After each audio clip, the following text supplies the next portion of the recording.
இன்றைக்கி சிம்பிளாக ஒரு அவரைக்காய் பொரியல் பண்ண போகிறோம். வாங்க எப்படி செய்கிறதுன்னு பார்க்கலாம். பாத்திரத்தை வச்சு அடுப்பை பற்ற வச்சு சட்டி காஞ்சிருச்சு. இப்போ ஆயில் போட்டுக்கலாம். இப்போ எண்ணெய் காஞ்சிருச்சு, கடுகு உளுந்து போட்டுக்கலாம். இப்போ கருவேப்பிலை ஒரு கொத்து போட்டுக்கலாம். அவரைக்காய் போட்டு அவரைக்காவை இந்த மாதிரி முள்ளப்பு சைஸுக்கு வச்சுட்டுங்க, அதான் டேஸ்ட்டாக இருக்கும்.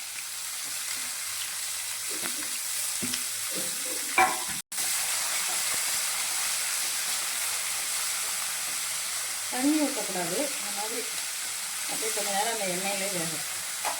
இந்த அவரைக்காய்க்கு தேவையான உப்பு அடிப்படை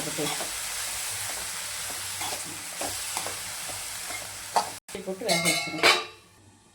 இப்போ ஒரு மிக்ஸி ஜாரில் ஒரு சின்ன சின்ன பீசஸாக ஒரு 10 போல் கொஞ்சமாக தேங்காய், ஒரு அரை ஸ்பூன் ஜீரகம், ஒரு 4 பச்சை மிளகாய், இதை வந்து பரப்பரம் நம்ம மிக்சியில் போய் பொடிச்சிட்டு வந்துடலாம்.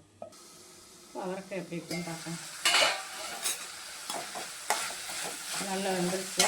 இப்போ நம்ம தேங்காய், பச்சை மிளகாய், ஜீரகம் பொடிச்சு வச்சது போட்டுக்கலாம்.